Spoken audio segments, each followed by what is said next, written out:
Download aplikasi Bekal Islam dan kunjungi web bekalislam.com.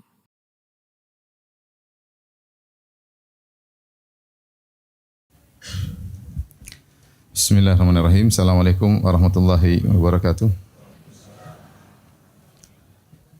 Alhamdulillahi ala ihsanih wa syukru lahu ala taufiqihi wa amtinanih. Wa asyhadu an la ilaha illallah wahdahu la syarika lahu ta'ziman li sya'nih.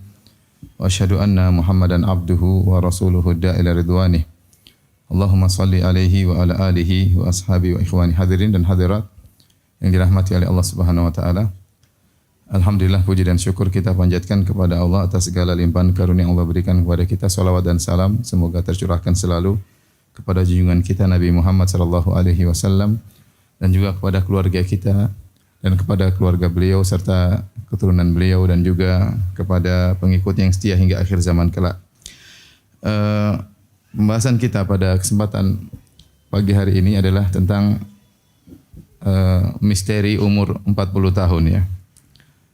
Dan pembahasan ini penting bagi orang-orang yang sudah mencapai usia 40 tahun ya. Di antaranya saya ya.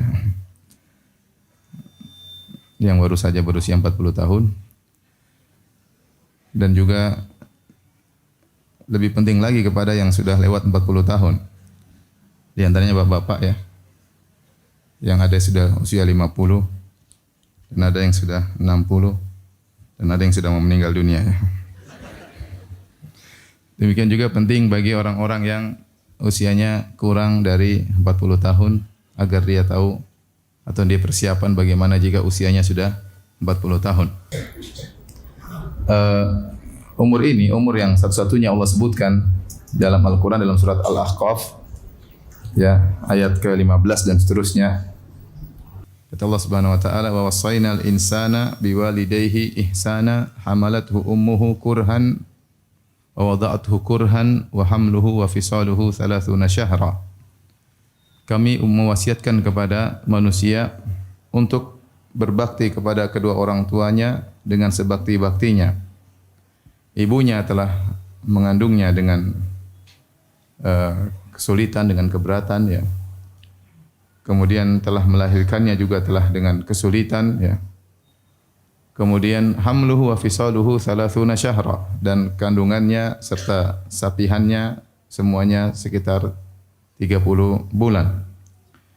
Hatta idza balagha asyuddahu, tatkala sang anak sudah mencapai asyuddahu yaitu mencapai umur yang cukup ya.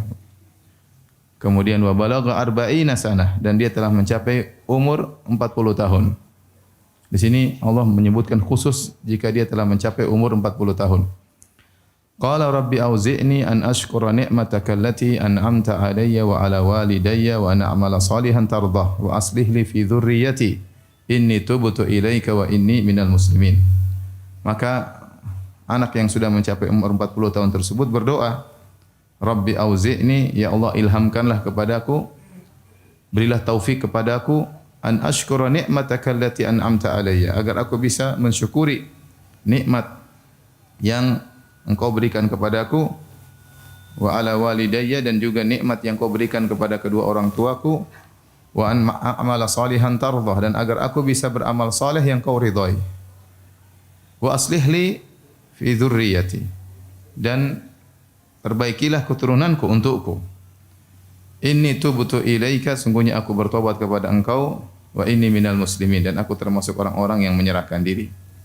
Kemudian kata Allah, ulaika alladzina nataqabbalu anhum ahsana ma amilu wa natajawazu an sayyi'atihim fi ashabil jannah wa'da as-sidq alladzi kanu yu'adun. Mereka itulah orang-orang yang kami terima amalan mereka yang terbaik dan kami ampuni kesalahan-kesalahan mereka bersama para penghuni surga ya. Dan itulah janji Allah yang telah dijanjikan kepada mereka. Inilah salah satunya ayat dalam Al-Quran yang menyebutkan bagaimana seorang anak telah mencapai 40 tahun, maka dia berdoa agar diberi ilham untuk bersyukur kepada Allah Subhanahu wa taala. Dan doa itu, doa minta agar diilhamkan untuk bersyukur, juga disebutkan dalam ayat yang lain dalam surat An-Naml melalui lisan Nabi Sulaiman alaihi salam. Sebagaimana firman Allah Subhanahu wa taala, "Wa husyira li Sulaimana junuduhu minal jinni wal insi wat thair fahum yuza'un hatta idza atau ala wadin namli qalat namlatun ya ayyuhan namlu dukhulu masakinakum la yahtimannakum Sulaimanu wa junuduhu wa hum la yash'urun fatabassama dhahikan min qawliha wa qala rabbi awzi'ni an ashkura ni'mataka allati an'amta alayya wa ala walidayya wa an a'mala salihan tarda wa adkhilni fi ibadika salihin bi rahmatika fi ibadika salihin." Kata Allah Subhanahu wa taala, maka dikumpulkanlah bagi Nabi Sulaiman pasukannya dari kalangan jin, kalangan manusia dan burung-burung. Setelah terhimpun pasukan Nabi Sulaiman, kemudian mereka berjalan bersama Sulaiman. Tatkala mereka tiba di sebuah lembah yang isinya semut, tiba-tiba ada seekor semut berkata kepada rakyat semut, "Wahai semut sekalian, masuklah kalian ke dalam rumah-rumah kalian. Jangan sampai kalian diinjak oleh Sulaiman dan pasukannya dan mereka dalam kondisi tidak menyadari." Sulaiman alaihissalam mendengar perkataan semut tersebut, ya. Maka dia fatabassama dhahikan, maka beliau tersenyum, ya, melihat bagaimana perkataan dan tingkah semut yang menakjubkan tersebut. Yang ini tentu sudah saya pernah jelaskan dalam kisah Nabi Sulaiman. Ketika Nabi Sulaiman mengetahui nikmat yang Allah berikan kepadanya, bagaimana dia bisa mendengar perkataan seekor semut yang memperingatkan semut-semut yang lainnya, maka dia berdoa, "Rabbi auzi'ni an ashkura ni'mataka allati an'amta alayya." Ya Allah, ilhamkanlah kepadaku. Ya Allah, ilhamkanlah kepadaku agar aku bisa mensyukuri nikmat yang Kau berikan kepada aku dan juga nikmat kepada yang Kau berikan kepada kedua orang tuaku, dan agar aku bisa beramal saleh yang Kau ridhai, dan masukkanlah aku dengan rahmat-Mu ke dalam hamba-hamba-Mu yang saleh. Apa misteri umur 40 tahun? Hadirin dan hadirat yang dirahmati Allah Subhanahu wa taala. Kita sering dengar ya bahwasanya di antara pembicaraan-pembicaraan ya, bahkan mungkin pakar psikologi atau pembicaraan di antara kawan-kawan ya, sering ada ungkapan umur 40 tahun adalah umur puber kedua ya. Bagi laki-laki ya. Puber kedua. Kadang mulai aneh-aneh, ada yang ingin melakukan sesuatu yang tidak biasanya, ada keinginan tiba-tiba yang muncul. Ya, yang katanya ini puber kedua umur 40 tahun. Bahkan ada sebagian orang pernah datang kepada saya. Dia bilang, "Ustaz, 40 tahun ini pasti ada sesuatu. Saya merasakan ingin melakukan sesuatu." "Memang kamu ingin apa?" "Saya ingin poligami." Apa hubungannya dengan 40 tahun? Mau poligami kapan saja silakan poligami. Dia ingin berdalil bahwasanya disyariatkan poligami umur 40 tahun. Dia merasa bahwasanya umur 40 tahun itu membuat dia harus melakukan suatu hal yang baru ya. Dia merasakan demikian. Entah dia termakan dengan perkataan banyak orang atau dia merasakan sendiri, wallahu alam bisawab. Ya, tapi memang benar umur 40 tahun adalah umur yang spesial. Makanya Allah sebutkan secara spesial tentang angka 40 tahun tersebut ya. Sehingga sebagian orang mengatakan adalah lelaki puber kedua umur 40 tahun. Dan sebagian ada kata-kata yang menyakitkan, katanya laki-laki umur 40 tahun sudah menopause ya. Baik. Allah Subhanahu wa taala ya menyebutkan di awal ayat sehingga kita tahu kenapa disebutkan khusus umur 40 tahun. Allah sebutkan di awal ayat, "Wa wassaynal insana biwalidayhi ihsana." Kami telah mewasiatkan kepada manusia untuk benar-benar berbakti kepada kedua orang tuanya. Kemudian ya kita tahu bahwa ini umum ya, mencakup manusia siapapun. Kalau dia masih punya dua orang tua, maka hendaknya dia berbakti kepada keduanya. Kalau masih ada salah satunya, dia berbakti kepada yang masih hidup. Ya. Dan tidak memandang apakah kedua orang tuanya dulu berbuat bakti, berbuat baik kepadanya atau mentelantarkan dirinya ya, atau menzaliminya ya. Allah tidak mengkhususkan orang tua seperti itu. Yang penting Anda seorang manusia, Anda punya orang tua, maka wajib berbakti. Terlepas orang tua Anda dulu perhatian sama Anda atau tidak, cuek sama Anda, mentelantarkan Anda, atau malah mengantarkan Anda kepada kesyirikan, memaksa Anda untuk berbuat kesyirikan, tetap seorang anak disuruh oleh Allah berbakti kepada kedua orang tua. Karena bagaimanapun kondisi kedua orang tua, sang anak adalah hasil ya pertemuan antara sperma ayahnya dan sel ovum dari ibunya. Maka perintah untuk berbakti kepada orang tua bersifat umum. Bahkan dalam ayat yang lain Allah mengatakan wa in jahadaka ala an tusyrika bihi ma laysa laka bi ilmun fala tuti'huma wa sahibuhuma fid dunya ma'rufa. Dan jika kedua orang tuamu musyrik dan mengajakmu untuk berbuat kesyirikan, bukan cuma berbuat zalim, bahkan mengajak untuk berbuat kekufuran, mengajak untuk masuk neraka. Ya. Kata Allah fala tuti'huma, jangan kau taat kepada keduanya. Tapi apakah Allah bilang jauhi mereka? Ya. Balas mereka dengan kezaliman? Ya. Enggak. Kata Allah wasahibuhuma fid dunya ma'rufa. Hendaknya pergauli mereka berdua dengan cara yang baik. Jadi perhatikan, ini manusia disuruh berbakti kepada kedua orang tuanya. Apapun kondisi kedua orang tuanya. Setelah itu Allah sebutkan tentang kondisi ibunya.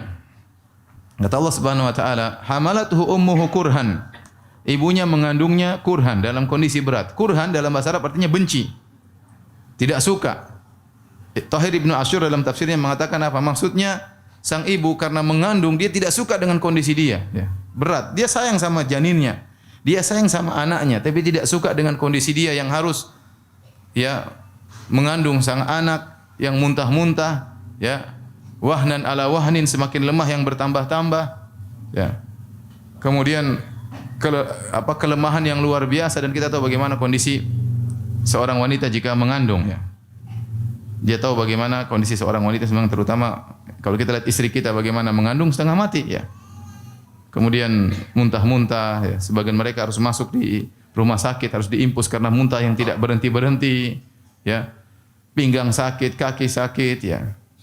Kemudian suami juga ikut sakit karena harus mijit-mijit, ya. Terkadang minta sesuatu yang aneh-aneh, kata orang namanya ngidam, ya. Terkadang ngidamnya pingin makanan tertentu, ya. Dan ini kejadian nyata, ya. Sebagian wanita tidak suka dengan aroma tubuh suaminya ketika mengandung. Dan itu terjadi. Bahkan sebagian wanita tidak kuat melihat wajah suaminya tatkala dia sedang apa? Mengandung. Dan ini terjadi benar. Subhanallah. Kasihan suaminya. Sebagian pengen makan makanan tertentu. Saya sering cerita, saya punya kawan lulusan Madinah, dia lagi sama istrinya di bis. Istrinya ngidam. Tahu-tahu istrinya bilang, "Abi, saya pengen makan rujak." Kata teman saya, "Oh, gampang makan rujak." "Enggak, Bi, rujak yang lagi dimakan ibu itu." Ya, subhanallah.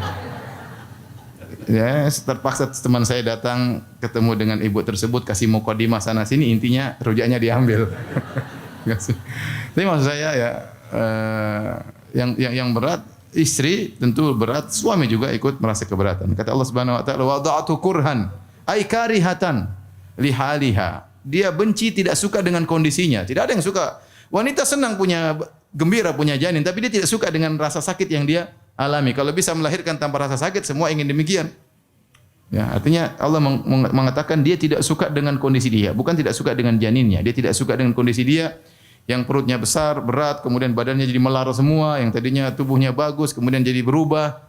Kadang muncul bercak-bercak hitam dan macam-macam, muncul bintik-bintik, berbagai macam hal timbul pada tubuhnya.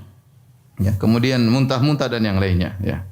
Kemudian kata Allah Subhanahu wa taala, ya, bahwa wada'athu kurhan, dan tatkala melahirkan juga dalam kondisi sulit, dalam kondisi dia tidak suka dengan kondisi tersebut, bahkan bertarung dengan kematian. Timbul pertanyaan, kenapa Allah Subhanahu wa taala menyebutkan tentang kondisi ibu, tidak menyebutkan kondisi ayah?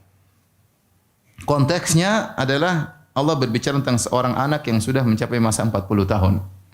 Ya, anak tersebut mungkin dari kecil sampai besar yang dia lihat adalah ayahnya yang bekerja keras, dia tidak pernah melihat kondisi ibunya mengandungnya. Karena dia dalam janin, dia tidak pernah lihat. Dia tidak pernah lihat bagaimana ibunya waktu melahirkan dia, dan itu bisa buat dia lupa dengan hal itu semua. Adapun ayahnya bekerja keras, dia lihat setiap hari sampai dia besar, ayahnya cari uang, cari nafkah, dia lihat. Sehingga terkadang seorang anak lupa dengan bahwasanya ibunya penuh perjuangan dalam ya melahirkan sang anak. Oleh karenanya Allah ingatkan hal tersebut, dan ini juga kata para ulama dalil bahwasanya perhatian sama ibu ya harus lebih daripada ayah. Ini ada khilaf. Ada yang mengatakan sama saja antara ayah dan ibu. Ada yang mengatakan bahwasanya kepada ibu harus lebih daripada ayah berdasarkan hadis Nabi sallallahu alaihi wasallam. Ya Rasulullah, man ahqun nasi bi sahabati? Ya Rasulullah, siapa orang yang paling utama untuk aku pergauli dengan baik? Kata Nabi sallallahu alaihi wasallam, ummuka, ibumu. Kemudian siapa ya Rasulullah? Ummuka, ibumu. Kemudian siapa ya Rasulullah? Ummuka, ibumu. Kemudian siapa ya Rasulullah? Abuk, ayahmu. Ibu disebutkan 3 kali, baru kemudian ayah sekali. Kenapa? Kata para ulama, di antara hikmahnya karena ada 3 hal yang tidak dialami oleh ayah, yaitu mengandung, hanya ibu yang mengandung, melahirkan, hanya ibu yang melahirkan, menyusui, hanya ibu yang menyusui, dan Allah sebutkan 3-tiganya dalam ayat ini. Kata Allah Subhanahu wa taala, ya hamalathu ummuhu kurhan, ibunya mengandung dalam kondisi yang tidak menyenangkan. Wa wada'athu kurhan, kemudian melahirkan dalam kondisi yang tidak menyenangkan. Wa hamluhu wa fisaluhu. Dan hamilnya sampai menyusuinya sampai selesai, Allah sebutkan 3-tiganya. Hamil, mengandung dan apa? Menyusui, ya. Salasuna syahran, 30 bulan. Ini diingatkan kepada sang anak. Ya. Kemudian kata Allah Subhanahu wa taala, hatta idza balagha asyuddahu. Tatkala sang anak sudah mencapai usia al-asyud. Al-asyud ini usia yang top ya. Kata para ulama atau khilaf di kalangan para ulama berapa usia tersebut? Ada yang mengatakan maksudnya 18 tahun. Ada yang mengatakan 30-an tahun ya. Ada yang mengatakan masa balik, ada yang mengatakan 33 tahun dan ada yang mengatakan maksudnya 40 tahun itu sendiri. Pendapat yang dipilih oleh Ibnu Abbas radhiyallahu anhu dalam satu riwayat, maksudnya al-asyudda adalah 33 tahun. Hatta idza balagha asyuddahu, tatkala sang anak sudah mencapai asyuddahu ya puncaknya itu umur 33 tahun, di mana dia badannya sudah di puncak-puncak kekuatannya ya. Kemudian ini kondisi yang sempurna. Kemudian kata Allah wa balagha arba'ina sanatan. Kemudian dia mencapai umur 40 tahun. Dari umur 33 tahun menuju 40 tahun itu marhalah atau kondisi kesempurnaan, ya. Badannya semakin baik, akalnya semakin cerdas, semakin dewasa terus dari 33 tahun sampai 40 tahun. Tatkala sampai 40 tahun, maka dia sudah mencapai pada titik kesempurnaan. Sebagaimana dijelaskan oleh para ahli tafsir. 40 tahun itu otaknya sudah sempurna, akalnya sudah sempurna, pengalamannya sudah banyak. Tatkala dia sudah mencapai usia 40 tahun. Oleh karenanya, seluruh nabi secara umum tidaklah diberi wahyu oleh Allah Subhanahu wa taala kecuali setelah umur berapa? 40 tahun. Kecuali sebagian nabi yang diperselisihkan seperti Nabi Yahya alaihissalam, ada yang mengatakan dia diberi wahyu atau diangkat menjadi nabi tatkala masih kecil ya. Ya Yahya khudhil kitaba biquwwah wa atainahul hukma sabiyya. Kami berikan kepada dia hukum yaitu kenabian tatkala masih kecil. Ada pendapat mengatakan Yahya jadi nabi waktu masih kecil. Demikian juga ada pendapat mengatakan Nabi Isa alaihissalam tatkala sudah berbicara sudah diangkat menjadi nabi. Namun ada yang mengatakan Nabi Isa berbicara di masih kecil bukan berarti dia nabi. Dia jadi nabi setelah umur 40 tahun. Intinya kebanyakan nabi rata-rata diangkat oleh Allah menjadi seorang nabi umur berapa? 40 tahun. Menunjukkan disitulah otaknya sudah sempurna, akalnya sudah sempurna. Dia sudah siap untuk diperintahkan untuk membina umat, untuk memberi pengarahan kepada umat manusia. Oleh karenanya Allah sebutkan dalam ayat ini hatta idza balagha asyuddahu. Jika dia sudah mencapai asyud yaitu 33 tahun, wa balagha arba'ina sanah dan sudah mencapai umur 40 tahun.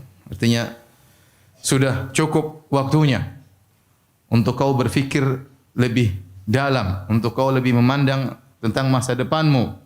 Kau tidak tahu 40 tahun ini apakah terminalmu yang terakhir, ya, ataukah inilah terminal sebelumnya. Mungkin kau meninggal usia 50 tahun atau mungkin ini terminal pertengahan.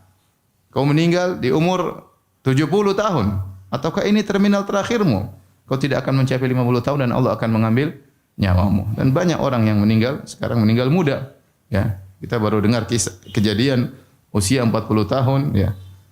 Sehat walafiat, ya, bahkan terlalu sehat kata orang, ya. Tiba-tiba Allah cabut nyawanya, ya. Ya, benar kata penyair, ya. Tazawwad minat taqwa fa innaka la tadri idza janna al-lailu hal ta'ishu ila al-fajri. Berbekalah dengan ketakwaan, sungguhnya kau tidak tahu jika telah tiba malam hari apakah kau bisa hidup sampai pagi hari. Wa kam min sahihin mata min ghairi illatin. Betapa banyak orang sehat meninggal tiba-tiba tanpa didahului sakit. Wa kam min fatan amsa wa asbaha dhahikan wa qad udkhilat ajsaduhum dhulmatal qabri. Betapa banyak pemuda di pagi hari masih tertawa, sore hari masih tertawa, tiba-tiba di malam hari dimasukkan dalam kegelapan liang lahat. Seorang di usia 40 tahun, di saat bugar-bugarnya tubuhnya, dia mungkin keluar rumah, tidak terbetik dalam benaknya 1% pun dia akan meninggal dunia. Tidak terbetik, tidak terpikirkan sama sekali bahwasanya dia akan meninggal saat itu. Tiba-tiba Allah cabut nyawanya. Oleh karenanya jika seorang sudah mencapai usia 40 tahun, maka dia harus hati-hati. Makanya diriwayatkan dari Ibnu Abbas, beliau berkata, "Man ata alaihi arba'una sanah," barang siapa yang telah mencapai 40 tahun, ya, falam yaghlib khairuhu syarrahu, dan kebaikannya tidak mendominasi keburukannya, ya, falyatahajjas ilan nar, hendaknya dia bersiap untuk menuju neraka jahanam. Ya. Ya, harusnya umur 40 tahun dia sudah mulai berpikir panjang, dia harus hati-hati dalam menjalani sisa umurnya, karena dia tidak tahu dia hidup sampai kapan. Ya. Oleh karenanya Allah menyebutkan tentang usia 40 tahun untuk dia banyak berfikir. Taib. Kata Allah Subhanahu wa taala, ya, dalam ayat ini kita lanjutkan, kita selesaikan terlebih dahulu. Hatta idza balagha ashuddahu wa balagha arba'ina sanah, tatkala dia sudah mencapai 40 tahun, qala rabbi auzi'ni, dia berkata, ya Rabbku, anugerahkanlah kepadaku an ashkura ni'mataka allati an'amta alayya, agar aku bisa mensyukuri nikmat yang kau berikan kepadaku dan juga nikmat yang kau berikan kepada kedua orang tuaku. Di sini sang hamba tatkala umur usia 40 tahun dianjurkan untuk berdoa dengan doa ini. Dan ini pendapat disampaikan oleh Asy-Syaukani. Hendaknya jika seorang sudah mencapai usia 40 tahun, dia sering mengucapkan doa ini. Rabbi auzi'ni, ya Allah ilhamkanlah aku untuk bisa bersyukur. Ya, kalau kita tidak bersyukur di usia 40 tahun, kapan lagi kita mau bersyukur? Masa muda telah lalu. Kita usia 20, 30, ya, kita sudah senang-senang, kita mungkin nakal, kita mungkin melakukan banyak kesalahan. Ya. Namanya masih muda, kita merasa akan hidup panjang. Umur 20 tidak ada yang pikir mati. Umur 30 tidak ada yang pikir mati. Nah 40 Allah suruh berhenti. Stop dulu. Renungkan masa lalumu dan pikirkan masa depanmu. Ingatlah kenikmatan-kenikmatan yang Allah sudah berikan kepada engkau di masa lalumu, masa mudamu. Minta kepada Allah agar kau pandai bersyukur dan hendaknya kau ulang-ulangi doa ini. Kata Asy-Syaukani rahimahullah dalam kitabnya Fathul Qadir. Orang sudah mencapai 40 tahun harus sering membaca doa ini. Apalagi umur 50 tahun. Apalagi umur 60 tahun, agar dia pandai bersyukur, karena tidak semua orang bisa untuk bersyukur. Rabbi auzi'ni an ashkura ni'mataka allati an'amta alayya. Ya Allah, jadikanlah aku bersyukur atas nikmat yang kau berikan kepadaku, nikmat dunia dan juga nikmat apa? Agama. Alhamdulillah kita Islam, alhamdulillah kita ikut pengajian, alhamdulillah kita salat di masjid, alhamdulillah ibu pakai jilbab, alhamdulillah ibu ya tidak terjerumus dalam hal-hal yang dilarang oleh Allah Subhanahu wa taala. Kita bersyukur kepada Allah Subhanahu wa taala. Kemudian kenapa Allah sebutkan khusus umur 40 tahun? Kata para ulama, apa kaitannya umur 40 tahun dengan berbakti kepada kedua orang tua? Sebelum Allah sebutkan umur 40 tahun, Allah sebutkan tentang harus berbakti kepada kedua orang tua, karena tatkala orang usia 40 tahun, dia banyak kesibukan. Biasanya dia sudah punya anak dan sudah punya istri dan sudah punya anak-anak. Biasanya beban ekonomi dia semakin bertambah tatkala usia berapa? 40 tahun. Maka kemungkinan besar dia akan sibuk nyari harta untuk menyenangkan anak dan istrinya. Maka ada kemungkinan dia lupa dengan orang tuanya. Ada kemungkinan dia lupa dengan orang tuanya. Maka Allah ingatkan, kamu sudah 40 tahun, benar, mungkin kau jadi pemimpin, mungkin kau jadi pejabat, mungkin kau banyak urusan jadi kepala ini, kepala anu. Ya.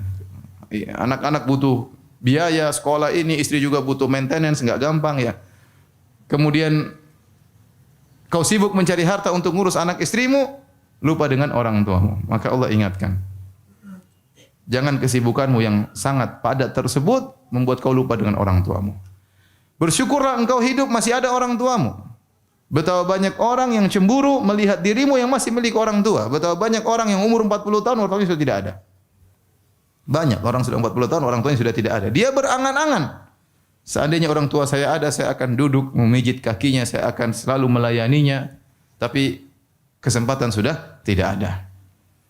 Jadi ini peringatan kepada kita, kalau kita sudah umur 40, orang tua kita tidak akan lama lagi hidupnya. Kalau kita umur 40, orang tua kita sudah mungkin 65, sudah mungkin mau 70 ya. Biasa umur umat Nabi baina sittin ila sab'in, antara 60 sampai 70. Allah ingatkan bahwasanya waktumu untuk berbakti tinggal sedikit. Jangan sampai kesibukan yang kau rasakan ya membuat kau lalai berbakti kepada kedua orang tuamu. Kedua orang tua. Di sini Allah ingatkan. Disinilah kenapa kata para ulama dikaitkan antara berbakti sama orang tua dengan umur 40 tahun ya, dengan umur 40 tahun.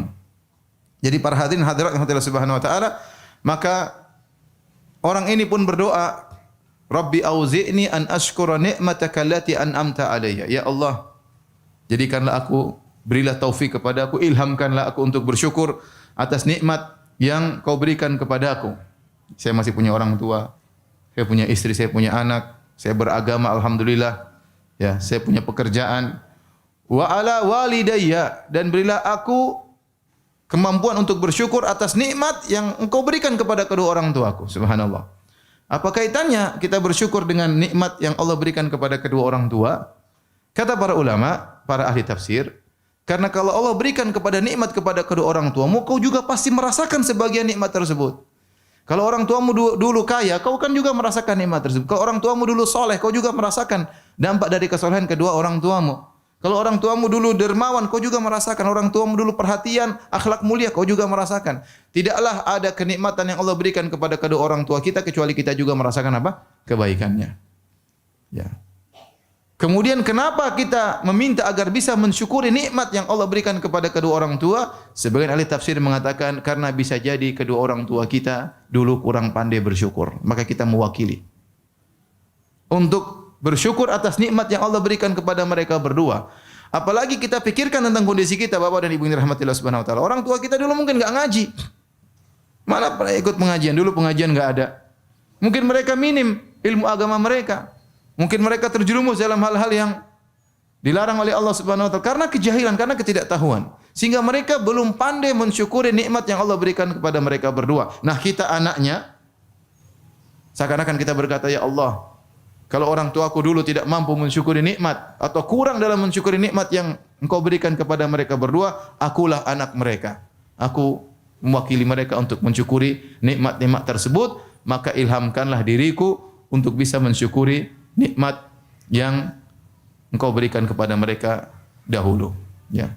Ini kita tatkala sudah umur 40 harus sering mendoakan orang tua, ya. Harus sering mendoakan orang tua. Itu ciri anak soleh. Ciri anak soleh. Ya. Kata Allah Subhanahu Wa Taala, an ashkura ni'mataka allati an'amta alayya wa ala walidayya wa na'mala salihan tardah. Dan anugerahkanlah kepadaku kemampuan untuk bisa beramal soleh yang kau ridhai. Ya. Allah memiliki sifat ridha. Allah ridha dengan amal soleh. Kita ingin mencari keridhaan Allah, maka beramal soleh. Amal soleh itu apa? Amal yang ikhlas. Amal yang ikhlas dan sesuai dengan petunjuk Nabi SAW. Sudahlah, sudah bukan saatnya kita pencitraan lagi. Bukan saatnya kita beramal soleh untuk dipuji oleh orang, untuk diakui oleh teman-teman kita, untuk dipuji oleh teman-teman pengajian kita, untuk diakui oleh panitia pengajian yang lainnya, untuk dihormati oleh ustaz-ustaz lainnya. Bukan saatnya lagi. Sudah, umur kita tidak panjang lagi. Cari amal soleh, mencari keridhaan Allah Subhanahu Wa Taala. Sekarang mulai belajar, ada penyakit-penyakit hati, ingin dipuji, ingin disanjung, ujub, buang itu semua. Ya, buang itu semua. Saatnya kita berusaha untuk ikhlas kepada Allah Subhanahu Wa Taala. Karena Allah tidak ridha kecuali kepada amal soleh. Amal tidak menjadi soleh kecuali ikhlas karena Allah Subhanahu Wa Taala. Wa na'mala salihan tarda wa aslih li fi dzurriyyati. Dan Allah, ya berilah aku, perbaikilah anak-anakku. Dan ini doa untuk anak-anak. Nah, orang sudah umur 40 tahun, doa buat dirinya, doa buat orang tuanya tidak lama lagi meninggal, tidak lama lagi hidup. Dan doa buat anak-anaknya, karena anaknya aset. Karena kalau dia meninggal, siapa yang ngirim pahala kepada dia kalau bukan apa? Anak-anaknya. Siapa yang setia mendoakan dia kalau bukan siapa? Anak-anaknya. Maka konsen mendoakan orang anak-anak. Ya, ibu-ibu bangun malam, ya sudah. Bangun malam doain orang tua, doain suami, doain anak-anak. Ya. Jangan buang-buang waktu. Nonton berita sana, berita sini, berita sana. Browsing sana, browsing sini. Cari tas baru, sepatu baru, sendal baru. Lama-lama suami baru. Nauzubillah. Udah sekarang udah 40 tahun konsen, anak-anak gimana anak saya? Didik baik-baik, doain serius, wa aslih li fi dzurriyyati. Inilah harapan kita. Inilah kebahagiaan kita. Anak-anak ini kalau kita meninggal kalau kita sudah tua siapa yang ngurusin kita? Kalau anak kita enggak berbakti, enggak soleh terus gimana? Doa secara serius, wa aslih li fi dzurriyyati. Wa aslih li fi dzurriyyati. Kemudian lanjutan doa tersebut, inni tubtu ilaika. Aku bertobat kepada Engkau ya Allah. Saatnya di umur 40 kita memperbaharui taubat. Kita sadar bahwasanya banyak masa lalu kita yang buruk. Banyak masa lalu kita yang kelam, ya. Banyak yang sudah kita lihat di medsos, banyak yang sudah kita komentari di medsos, banyak gibah namimah yang sudah kita dengar. Kita bertobat saatnya. Kapan mau bertobat lagi? Udah 40 tahun Allah ingatkan. Inni tubtu ilaika ya Allah, aku bertobat kepadamu. Jadi ini doa harus dihafal ya Ibu ya. Sudah hafal belum? Hah? Belum ya. Sudah 40 tahun belum? Sudah lewat malah. Ya, hafal doa tersebut. Inni tubtu ilaika wa inni minal muslimin. Aku termasuk orang-orang yang menyerahkan diriku. Kemudian kata Allah Subhanahu wa taala, ulaika nataqabbalu anhum ahsana ma amilu. Mereka itulah orang-orang yang kami terima amal terbaik mereka. Kalau kita berusaha semaksimal mungkin berbakti kepada orang tua, mendoakan anak-anak, maka Allah memilih yang terbaik dari amalan kita kemudian Allah terima. Wa natajawazu an sayyi'atihim fi ashabil jannah. Dan kami pun akan memaafkan dosa-dosa mereka kata Allah Subhanahu wa taala, ya.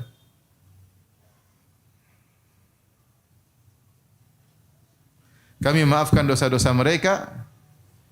Kenapa? Karena Allah tahu meskipun engkau sudah berusaha berbakti sama orang tua, meskipun kau sudah berusaha untuk beramal soleh, kau tidak akan sempurna. Pasti kau kurang dalam berbakti kepada orang tuamu. Kekurangan tersebut selama seorang sudah berusaha dengan maksimal akan diampuni oleh Allah Subhanahu wa taala. Makanya Allah mengatakan wa natajawazu an sayyi'atihim. Kami akan maafkan kesalahan-kesalahan mereka fi ashabil jannah, ya, bersama para penghuni surga, wa'da sidqil ladzi kanu yu'adun, sebagai janji yang benar yang telah dijanjikan kepada mereka. Inilah ibu yang dirahmati Allah Subhanahu wa taala, ya, tentang ya umur 40 tahun, ya. Maka seorang waspada jika umurnya telah mencapai 40 tahun. Dari sini di penghujung pengajian ini saya akan menyampaikan beberapa perkara yang hendaknya diperhatikan jika seorang sudah berusia 40 tahun. Sebelum saya lanjutkan, saya ingin tahu, coba yang umur 40 tahun ke atas angkat tangan. Saya khawatir depan saya jomblo nanti ya saya salah ngomong ya. Ya. Masya Allah. Ini kajian spesial ya. 40 tahun. Coba yang di bawah 40 tahun angkat tangan. Sedikit ya. Hati-hati ya. Baik. Apa yang harus kita perhatikan tatkala usia kita umur 40 tahun? Yang pertama banyak doa tadi. Banyak doa tadi. Ya. Hafalkan. Rabbi auzi'ni an ashkura ni'mataka allati an'amta alayya wa ala walidayya wa na'mala salihan tardah wa aslih li fi dzurriyyati inni tubtu ilaika wa inni minal muslimin. Hafalkan doa tersebut. Ya. Dan sering diulang sebagaimana wasiat dari Al-Imam Syaukani rahimahullahu taala. Ya, karena khawatir kita lupa untuk bersyukur kepada Allah. Kalau kita tidak bersyukur kepada Allah saat ini, kapan lagi mau bersyukur? Ya, kapan lagi mau bersyukur? Ya.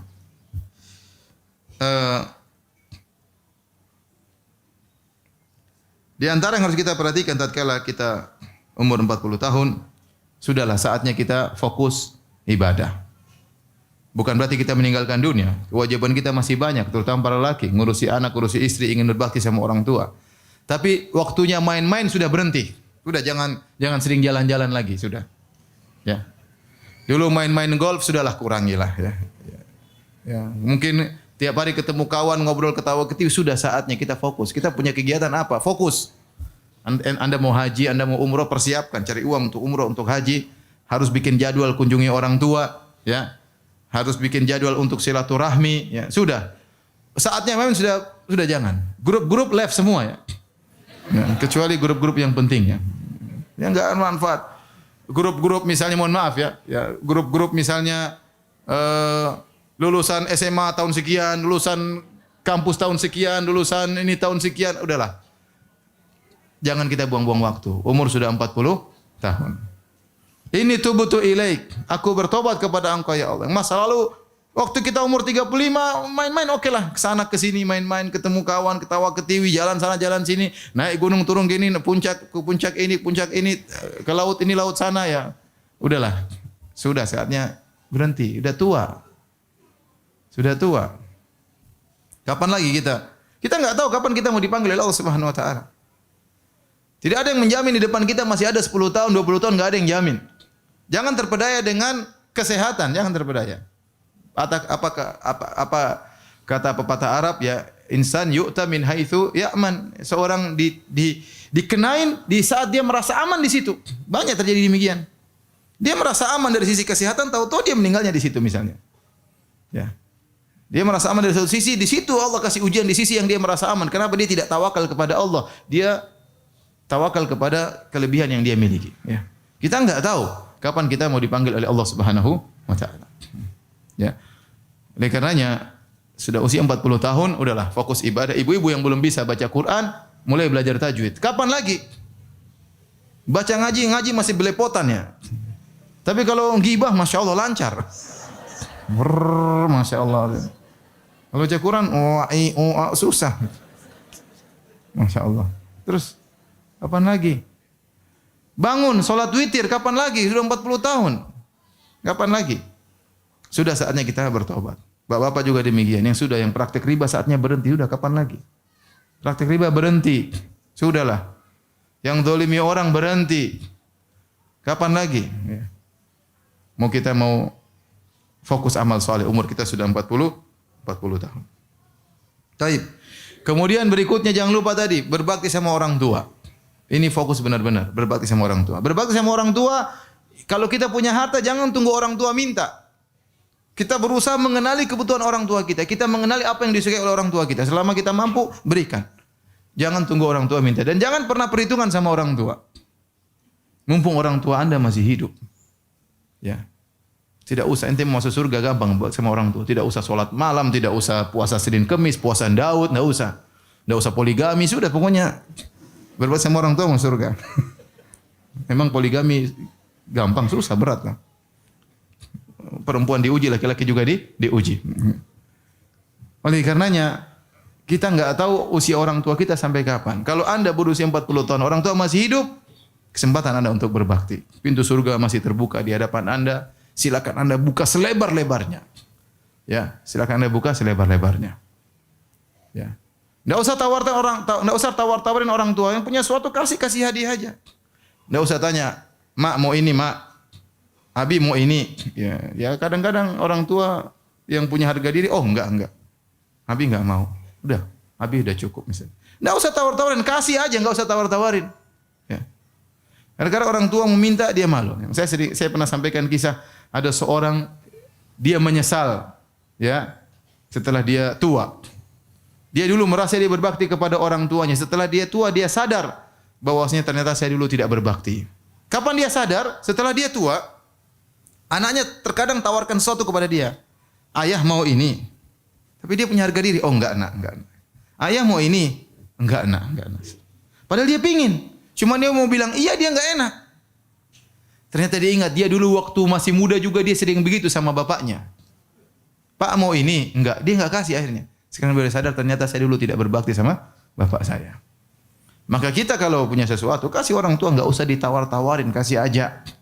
Kalau dia enggak mau kan dia kembaliin. Kalau dia enggak mau dia enggak ambil. Kapan lagi mau berbakti sama orang tua? Orang tua bentar lagi dipanggil oleh Allah Subhanahu wa taala ya. Ya. Oleh karenanya mumpung orang tua masih hidup ya, Allah ingatkan umur 40 hendaknya berbakti kepada orang tua, salah satu pintu terbesar untuk meraih surga.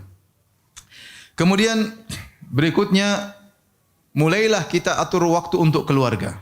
Ada seorang akan meninggal dunia, dia tanya, "Apa yang kau sesalkan selama hidupmu?" Dia katakan, "Saya menyesal tidak menyisihkan waktu untuk anak istri saya, terjebak dengan rutinitas kerjaan harian yang buat saya lalai untuk menghabiskan waktu untuk anak istri."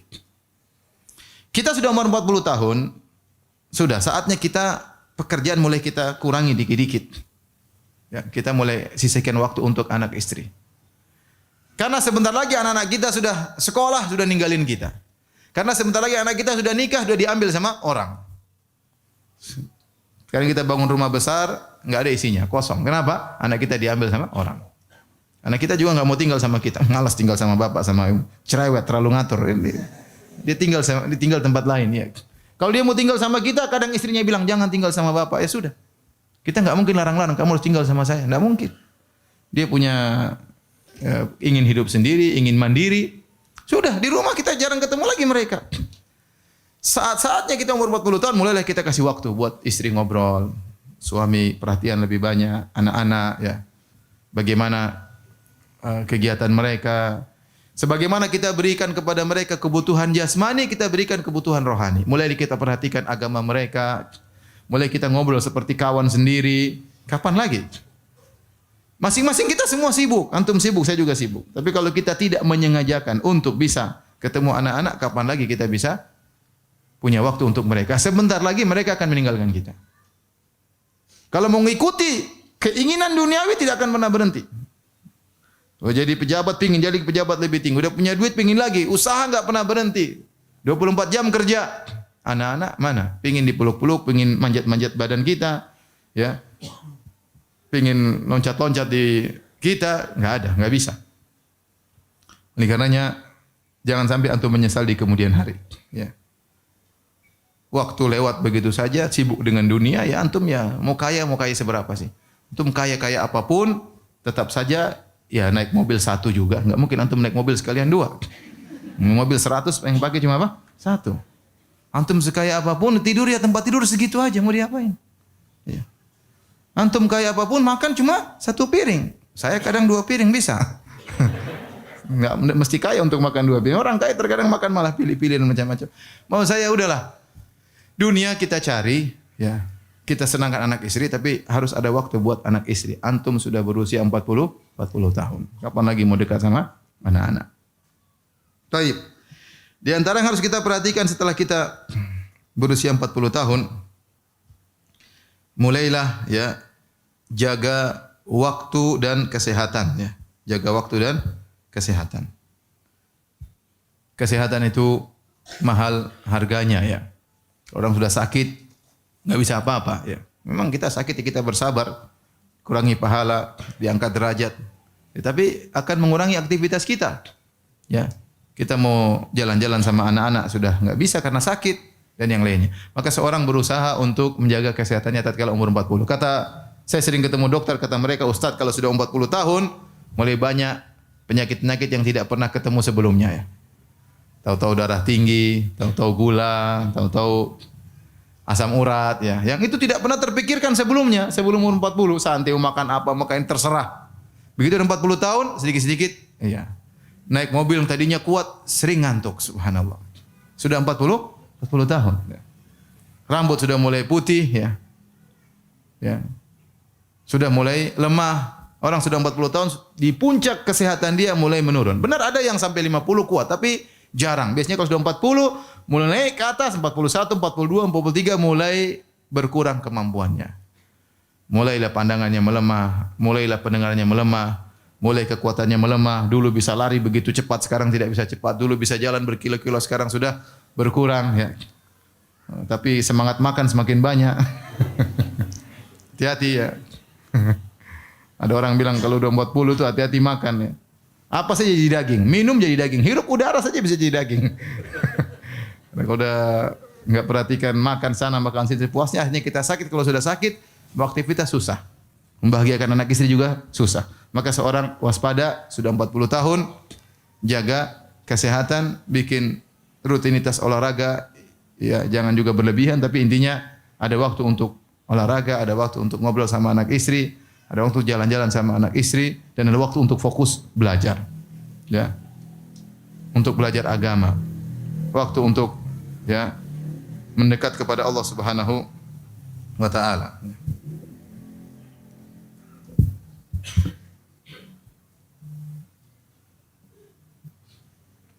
Kemudian hadirin hadirat yang dirahmati Allah Subhanahu wa taala, kalau kita sudah usia 40 tahun, tadi saya isyaratkan kegiatan dibatasi. Kegiatan dibatasi. Kita bukan dulu wanita yang masih 30 ya, yang energik ya, yang kesana kesini kuat ya. Sekarang umur kita mulai terbatas, mulai kegiatan dikurangi ya. Ya. Biar orang bilang kok kamu sekarang menyendiri, ya sudah saya kurangi kegiatan saya ya. Jangan terlalu banyak kegiatan, terutama ibu-ibu. Bapak-bapak juga demikian ya. Allah tidak membebani kita di luar kemampuan kita. Sebagian orang ingin kegiatan semua dia sumbangsi dalam kegiatan tersebut. Ya, sehingga dia tidak sayang kepada dirinya, tidak sayang kepada istrinya, tidak sayang kepada anak-anaknya. Dia tidak sayang kepada dirinya sendiri. Ya. Kurangi kegiatan, mulai atur. Rencanakan dengan baik. Ya. Saya ingin kegiatan saya terbatas, misalnya saya ingin bisa tajwid saya benar. Kegiatan fokus di situ. Ya. Saya ingin ngaji fikih dengan benar. Saya ingin hatam misalnya fikih dari awal sampai akhir. Saya ingin belajar akidah dari awal sampai akhir. Maka seriusin. Ya, seriusin. Yang tidak bermanfaat sudah jauhi. Kenapa? Karena umur kita terbatas. Belum tentu kita bisa mencapai tujuan-tujuan kita ya yang kita inginkan. Kalau kita masih muda dulu pengin tahu ini, pengin tahu anu, enggak ada masalah.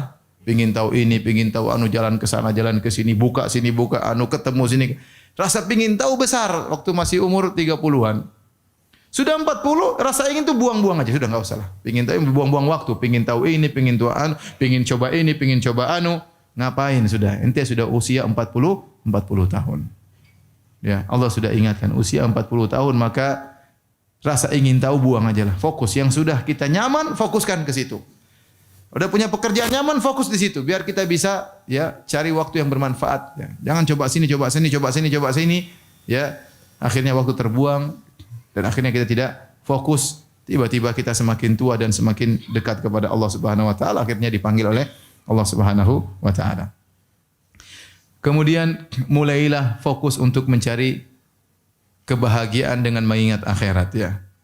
Selama sebagian orang menyangka kebahagiaan dengan kemasyhuran, ketenaran atau dengan harta atau dengan ya apa namanya kekayaan dan yang lainnya ya. Tidak demikian. Kebahagiaan adalah bagaimana kita dekat dengan Allah Subhanahu wa taala. Jadwalkan kegiatan kita sehari-hari. Jadwalkan kegiatan sehari-hari. Ibu-ibu paksa diri ya jadwalkan kegiatan. Saya kasih jadwal sederhana yang insya-Allah kita bisa melakukannya, tidak muluk-muluk. Ibu-ibu sekarang azan subuh 4.39 atau 4.40. Udah bangun jam 4. Paksa diri bangun jam 4. Kemudian toilet mungkin 10 menit, setelah itu salat malam ya 20 menit. Setelah itu istighfar ya. Nunggu subuh. Azan subuh dikumandangkan, kemudian salat qobliyah. Kemudian salat subuh, habis salat subuh baca Quran satu halaman ya, enggak usah banyak-banyak. Enggak apa-apa, yang penting rutin. Sudah setelah itu baru browsing enggak apa-apa ya. Zikir pagi petang lah, zikir pagi petang dulu, zikir pagi petang. Baru mulai browsing ya, mulai sapa kawan-kawan ya. Saya tidak muluk-muluk ya, sih enggak apa ya. Sibuk oleh mulai ngurus suami, ngurus istri, macam-macam urusan, ngurus anak-anak. Jam 8, jam 9 salat duha. 2 rakaat aja enggak usah banyak, 2 rakaat aja. Situlah kenikmatan, situlah kebahagiaan. Ya. Mau cari kebahagiaan terlalu banyak teori, udah gitu aja dah. Ya.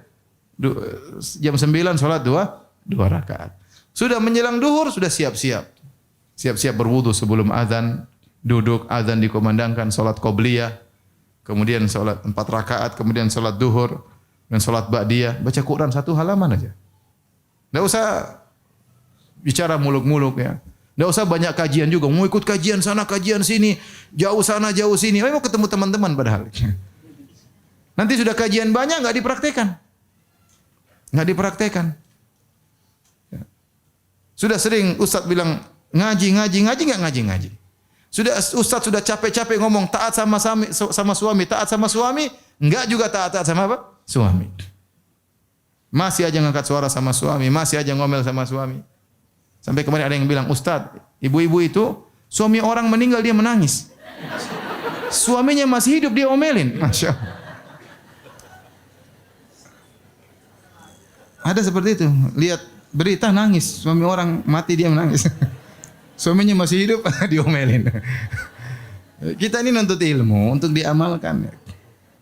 Udah pada duhur sudah makan sama suami, ya layani suami tidur. Ya. Asar bangun lagi sholat asar, zikir pagi petang. Sudah enggak apa-apa, jalan kegiatan yang lain, mau pengajian malam-malam terserah. Tapi zikir sore jangan kerjakan, jangan ditinggalkan. Kemudian jangan bengong ya.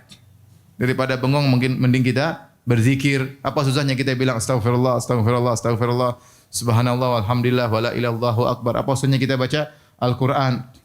Ya. Kalau enggak bisa baca Quran ya zikir aja. Jangan seorang wanita muslimah bengong. Lihat atas, lihat bawah. Enggak ada kegiatan. Duduk. Jangan, itu enggak ada pahalanya. Mending kalau kita bengong kita apa? Astagfirullah, astagfirullah, astagfirullah. Gitu aja. Apalagi kita sudah mencapai usia berapa? 40 tahun. Inilah Bapak dan Ibu yang dirahmati Allah Subhanahu wa taala yang bisa saya sampaikan, peringatan bagi diri saya pribadi dan juga bagi antum dan antunas sekalian ya. Semoga di usia kita yang sudah mencapai 40 tahun ini Allah menjadikan kita hamba-hambanya yang pandai bersyukur ya. Jadi menjadikan kita hamba-hamba yang tidak lalai dari hari akhirat, menjadikan kita hamba-hamba yang pandai berbakti kepada kedua orang tua. Wallahu taala alam bisawab. Kalau ada yang bertanya saya persilakan. Masya Allah, syukur Ustaz atas penyampaian materinya. Silakan Bapak Ibu bagi yang akan mengajukan pertanyaan bisa diajukan lewat secari kertas dan kita akan coba bacakan dan kita pilihkan. Baik Ustaz, mohon izin ada beberapa pertanyaan di luar tema. Baik Ustaz, yang pertama Ustaz, apakah dosa dan juga kesalahan yang pernah dilakukan di masa lalu itu bisa dihapus bersih tanpa ada azab dari Allah dengan memperbanyak melakukan amal soleh Ustaz? Iya, jadi dosa ya bisa terhapuskan ya di antaranya dengan bertaubat. Kata Nabi sallallahu alaihi wasallam, "Ataibu minadzam kama la dzambalahu." Seorang yang bertaubat dari dosa seperti orang yang tidak ada dosanya lagi. Kemudian dengan perbanyak apa? Istighfar. Astagfirullah, astagfirullah, astagfirullah. Dan di antaranya dengan berbanyak amal soleh. Kata Nabi SAW, "Wa'atbi sayyi'atal hasanah tamhuha." Bahwasanya kalau kau melakukan kesalahan, ikutkanlah dengan kebaikan. Niscaya kebaikan tersebut akan menghapuskan dosamu. Ya, itu di antara hal yang mengurungkan dosa. Di antaranya dengan musibah-musibah yang dialami oleh seseorang. Maka itu juga bisa menggugurkan dosa. Kata Nabi SAW, "La tasubbil humma fa innaha tudhibu khotoya bani Adam kama yudhibul kirkha batal hadid." Jangan kau mencela demam, sungguhnya demam itu bisa menghapuskan dosa-dosa sebagaimana alat pandai besi menghilangkan karat besi. Itu di antara yang bisa dilakukan oleh atau bisa menggugurkan dosa. Yang pertama tadi bertobat, kedua istighfar, yang ketiga perbanyak amal soleh, yang keempat bersabar tatkala ditimpa dengan ujian kehidupan ya. Maka 4 perkara itu kalau kita jalankan, maka dosa-dosa kita akan digugurkan oleh Allah Subhanahu wa taala. Baik Ustadz, dan mohon izin berikutnya pertanyaan dari Ikhwan. Ustadz, terkait pembahasan usia 40 dan kita sudah memiliki anak istri dan juga kesibukan yang lain, bagaimanakah menempatkan kedudukan berbakti kepada orang tua kandung dan juga mertua Ustadz? Tetap orang tua kandung nomor 1 tanpa melalaikan hak mertua. Seorang suami yang baik adalah yang berbakti kepada kedua orang tua kandungnya dan juga berbuat baik kepada kerabatnya. Di antara kerabatnya adalah istrinya dan keluarganya. Kita tahu namanya kekerabatan ada 3 jalan. Yang pertama kekerabatan dengan nasab, yang kedua kekerabatan dengan al-musaharah yaitu dengan pernikahan, dan yang ketiga kekerabatan dengan susuan. Semua ini adalah kerabat kita. Kalau kita punya saudara susuan, kita dianjurkan untuk berbuat baik. Ya, kalau kita punya kekerabatan dengan pernikahan seperti istri, mertua, ipar, kita juga dianjurkan berbuat baik, dan yang lebih utama adalah berbuat baik karena nasab, di antaranya kepada kedua orang tua. Oleh karenanya, ya kita membagi waktu kita, membagi harta kita, kita fokus kepada kedua orang tua kita dan kita berikan juga kepada istri dan keluarga istri ya. Tetapi kita tidak boleh menyamakan antara ibu kandung dengan ibu mertua. Ini sering saya sampaikan. Dan ibu-ibu tidak boleh menuntut suaminya untuk menyamakan ibunya suami dengan ibunya ibu. Enggak boleh. Ya, karena ibu kandung tetap lebih utama. Namanya ibu kandung, yaitu ibu yang mengandung. Ya, ibu mertua dulu tidak mengandung kita. Ya. Yang mengandung kita, ibu kandung kita. Dia yang kesulitan, dia yang bertarung dengan kematian, dia yang menyusui. Ya. Ibu mertua kan baru hadir dalam kehidupan keluarga kita. Ya, kita sebagai suami berbakti kepada ibu kandung dan berbuat baik kepada ibu mertua. Tapi kalau menyamakannya tentu tidak. Tentu tidak ya. Ya. Bahkan tidak boleh menyamakannya. Kalau ibu cemburu disamakan dengan ibu kandung, ibu mertua wajar ya. Makanya saya ingatkan kepada ibu-ibu para wanita jangan menuntut suaminya untuk menyamakan ibu kandungnya dengan ibunya anti. Ya.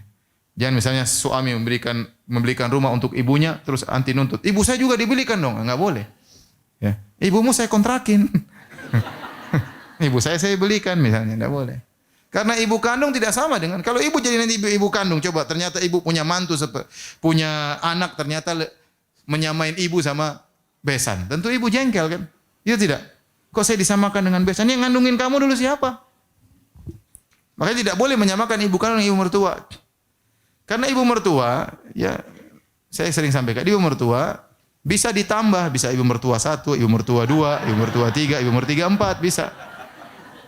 Jadi ibu mertua kalau masalah bisa diganti dengan ibu kandung nggak bisa. Maksud saya suami yang baik berbakti kepada orang tuanya dan tetap memperhatikan hak keluarga istrinya, tapi menyamakan enggak. Ya, jangan menyamakan karena ibu kandung tetap nomor 1. Baik Ustaz. Ibu mertua tadi bisa nomor 1 sampai nomor 4. Tapi silakan. Baik Ustaz, dan terkait hal yang tadi Ustaz, bagaimana apakah berbakti kepada orang tua berlaku untuk kedua pasang suami istri sebagai anak, sedangkan seorang istri harus lebih berbakti kepada suami Ustaz? Bagaimana cara menempatkan? Hukum asalnya berlaku kedua-duanya ya. Oleh karenanya suami yang baik dia membantu istrinya untuk berbakti kepada ibunya ya. Ya, kita tahu istri kita punya orang tua, maka kita suami yang baik kita kasih uang bantu ibumu. Insya Allah kita juga dapat pahala berbakti. Kita dapat pahala berbakti meskipun kita tentu lebih mengutamakan ibu kandung kita. Tetapi kita jangan pelit sama istri dan jangan pelit sama keluarga istri. Sebagian orang Masya Allah sama orang jauh dia bantu, sama orang dekat dia nggak bantu. Dia bantu teman-temannya, dia bantu orang jauh, bahkan kirim uang sampai ke kota lain, sampai ke luar negeri kadang, sampai ke Palestina. Ibu mertuanya tidak dia bantu. Ipar-iparnya tidak dia bantu. Padahal mereka lebih utama orang dekat untuk dibantu. Maka kita ya, istri kalau ternyata dia masih punya orang tua, dia bilang sama suaminya baik-baik, Mas bantu saya dong untuk bantu berbakti sama orang tua saya. Mumpung ibu saya masih hidup. Ya sampaikan dan kita tingkatkan layanan kepada suami. Ya, Insya Allah kalau suami terbuka hatinya dia akan bantu kita untuk berbakti kepada orang tua kita ya. Jadi itu caranya. Mau apalagi kalau istri tidak kerja hanya sebagai ibu rumah tangga, dia enggak punya uang, dia enggak punya apa-apa ya. Maka di antara dia untuk bisa membantu orang tuanya dia minta kebaikan dari suaminya. Wallahu a'lam bishawab. Baik Ustaz, terima kasih banyak. Dan selanjutnya Ustaz terkait tadi yang Ustaz bahas tadi, bagaimanakah sikap kita sebagai anak untuk berbakti kepada orang tua dan ingin berikan hadiah sementara orang tua sudah sangat berkecukupan Ustaz? Mohon nasihatnya. Orang tua ya, kalau dia sudah sangat berkecukupan, ya namanya hadiah tetap saja menyenangkan. Ya, iya atau tidak?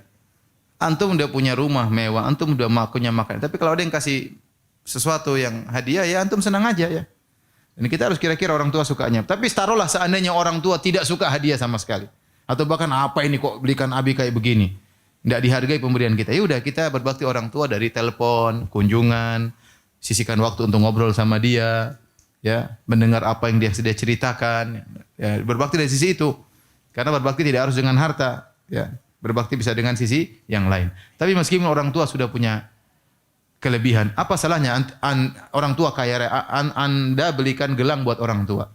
Apa dia buang? Apa dia tolak? Saya rasa enggak. Dia mungkin bangga, ini anak saya belikan gelang. Mungkin dia cerita sama orang, anak saya belikan gelang. Meskipun dia punya gelang banyak. Ya, meskipun dia toko emas berjalan. Ya, tapi dia tapi kalau anaknya belikan emas, dia bangga. Oh, ini dibelikan anak saya. Ini dibelikan mantu saya. Dia bangga. Ya. Saya punya mobil. Kalau dikasih mobil, saya juga mau. Misalnya. Ya, tetap aja orang namanya dikasih hadiah, tetap aja suka. Ya. Ya. Saya punya jam nih. Tapi saya dikasih jam, saya suka aja. Meskipun saya tidak pakai. Saya sudah punya jam. Dan saya punya jam banyak di rumah. Dikasih orang banyak. Saya tolak pun kadang dikasih juga. Ya. Tapi ya namanya kasih hadiah, berarti menunjukkan perhatian. Ya. Tapi ada lagi yang bertanya? Baik Ustaz, mohon nasihatnya Ustaz bagi seorang anak yang tidak pernah mengenal ayah kandung karena berpisah saat kami baru lahir Dan jikalau ingin mencari ayah, khawatir akan menyakiti hati ibu karena dari kecil sudah putus hubungan antara ibu dan ayah dan juga ibu pernah melarang untuk mencari ayah. Mohon nasihatnya Ustaz. Itu larangan yang tidak berlaku karena itu larangan adalah bentuk durhaka kepada orang tua. Ya. Tadi sudah kita sebutkan Allah menyuruh kita berbakti kepada orang tua apapun kondisi mereka. Ya, paling tidak kita berasal dari air mani ayah kita. Ya. Oleh karenanya, meskipun orang tua zalim sama kita, bahkan nyuruh kita berbuat kesyirikan, tetap kita disuruh berbuat baik sama orang tua. Maka tidak ada salahnya anti cari ya atau antum cari berita tentang ayah di mana dia, tanpa harus kasih tahu ibu. Tanpa harus cerita sama ibu. Ya datang ketemu ini anakmu, ya kalau ada hadiah kasih sekedarnya. Yang penting itu bakti luar biasa, itu pahalanya besar. Saya bilang mungkin lebih besar daripada berjihad di jalan Allah, lebih besar daripada anti bangun malam, salat malam, khatam Quran, mungkin lebih besar kita cari orang tua, kita kasih hadiah kepada orang tua semampu kita ya. Tanpa harus lapor kepada ibu ya. Kemudian kalau kemudian orang tua akhirnya sering telepon kita, tidak apa-apa. Ya, kita pandai-pandai saja bagaimana menghadapi ibu ya, meskipun ibu sangat jengkel sama ayah kita ya. Tapi tetap dia ayah kita bagaimanapun kondisinya. Allah alam bisawab. Baik, syukran Ustaz. Dan selanjutnya, sampai batasan manakah berbakti kepada ibu yang murtad Ustaz dan qadar Allah menjadi misionaris yang sampai saat ini masih terus berusaha untuk memurtadkan anak-anak dan keturunannya Ustaz. Mohon nasihatnya Ustaz. Saya katakan tadi, ayat sudah jelas. Wa in jahadaka ala an tusyrika bi. Jika kedua orang tuamu memaksamu untuk berbuat syirik. Ya, ini misionaris dua-duanya ini ceritanya. Allah sebutkan. Jika kedua orang tua musyrik dan memaksamu untuk berbuat syirik, maka jangan ikut. Tapi kata Allah apa? Wa sahibuhuma fid dunya ma'ruf. Di dunia wajib untuk berbuat baik kepada orang tua yang misionaris. Dan di antara bentuk bakti yang baik adalah dialog sama orang tua. Nasihati dia, diskusi. Apa susahnya diskusi sama orang Nasrani ya? Orang Nasrani agamanya enggak logis. Anti dengan sedikit ilmu bisa diskusi. Diskusi jangan sudah diskusi langsung bicara masalah ketuhanan Nabi Isa. Apakah Nabi Isa Tuhan? Diskusi fokus itu, ngobrol. Orang tua ya kita ngobrol. Kenapa bisa gimana Nabi Isa? Kita belajar dulu baru ngobrol. Kasih syubhat sama orang tua ya. Siapa tahu dia sadar, kita enggak tahu. Ya saya kenal seorang orang tuanya bukan misionaris tapi dia Nasrani. Waktu sakit dia dakwahi terus, dia datangi. Mungkin yang saudara lain tidak perhatian, dia datangi. Dia ngobrol sama orang tuanya. Sampai sebelum meninggal orang tuanya masuk apa? Islam. La ilaha illallah. Kita enggak tahu kapan hidayah Allah kasihkan ya. Tapi harus ada usaha, jangan menengahi, diem aja, enggak. Ngobrol, Umi, memang Yesus Tuhan kah? Kalau Tuhan saya sembah dia, ngobrol gitu. Saya pingin sembah Yesus, tapi Yesus bukan Tuhan. Buktinya begini, 1, 2, 3, 4, seterusnya. Kata Allah, kana yakulani ta'am. Ya. Isa dan ibunya dulu makan makanan, masa Tuhan makan? Ya. Misalnya, logika-logika sederhana. Ya. Tapi harus kita belajar untuk bisa berdialog dengan ibu kita. Intinya ngobrol, jangan dibiarkan saja. Ibu berusaha membuat kita murtad, kita berusaha dia jadikan dia apa? Islam. Jangan diam aja, lawan dengan cara yang baik. Itu di antara bentuk berbakti, berusaha agar dia dapat hidayah kepada Islam. Baik Ustaz, dan mohon izin selanjutnya, bagaimana cara menasihati orang tua yang usianya sudah lebih dari 40 tahun, sudah jauh Ustaz, tapi masih terus sibuk. Usianya lebih dari? Sudah usianya lebih dari 40 tahun, sudah tua. Masih muda 40 tahun, masih muda. Lebih dari 40 tahun maksudnya berapa? 60? Enggak disebutkan Ustaz. Tapi orang tua masih sibuk terus dalam kesibukan dunia Ustaz. Bagaimana sikap kami sebagai anak untuk mengajaknya dalam kebaikan? Ya, pertama antum harus doain ya. Tiap malam doain orang tua ya. Kita nih kadang malas berdoa ya. Padahal kunci kebaikan adalah apa? Doa. Benar-benar serius menangis minta kepada Allah agar Allah memberi daya kepada orang tua kita. Yang kedua ya kita ya kunjungan ke orang tua ya. Kalau bisa bikin ide bikin pengajian di rumah ya. Kita siapin ya. Kita IO-nya ya. Ayah gimana bikin pengajian di rumah? Paling tidak itu membuat dia mendengar ayat-ayat Allah, mendengar hadis-hadis Nabi sallallahu alaihi wasallam. Bagaimanapun seorang muslim kalau dengar ayat-ayat Allah pasti ada pengaruhnya. Ya kalau dia enggak mau diajak pengajian ke masjid, kita bikin pengajian di rumah. Ya. Atau bikin majelis tahsin di rumah. Ya intinya ada usaha lah. Saya tidak tahu apa yang terbaik bagi kondisi orang tua, tapi kira-kira demikian. Ya, atau kita kenalkan sama teman-teman yang baik. Kalau misalnya teman-teman yang orang berhasil, dia selain kenal sunnah, dia mungkin juga orang berduit. Biasanya orang kan segan kalau ketemu orang kaya, dia segan. Ya, apalagi ternyata orang kaya tersebut rajin sholat. Ya mudah-mudahan dia terpengaruh, seperti itulah. Wallahu a'lam bishawab. Baik Ustadz, dan selanjutnya Ustadz mohon nasihatnya bagaimanakah ciri-ciri meninggal saat husnul khotimah Ustadz? Apakah meninggal tanpa sakit itu lebih baik dengan yang meninggal didahului dengan sakit terlebih dahulu? Mohon nasihatnya. Sederhana, husnul khotimah yaitu meninggal dalam kondisi sedang beramal soleh. Itu saja. Sedang beramal soleh, sedang berangkat misalnya ingin berbakti sama orang tua, tahu-tahu kecelakaan di jalan. Husnul khotimah. Kenapa? Sedang berencana untuk berbakti kepada orang tua. Ya. Lagi sholat meninggal, lagi mau ikut pengajian, tahu-tahu meninggal dunia misalnya. Ya. Ya, lagi berbakti sama orang tua, intinya lagi baca Quran meninggal dunia. Ya. Bukan lagi joget di pinggir sungai, lagi bikin band di pinggir kolam lele misalnya, enggak. Tahu-tahu datang tsunami meninggal dunia, terus bilang ini ya husnul khotimah. Lagi nyanyi joget kemudian meninggal.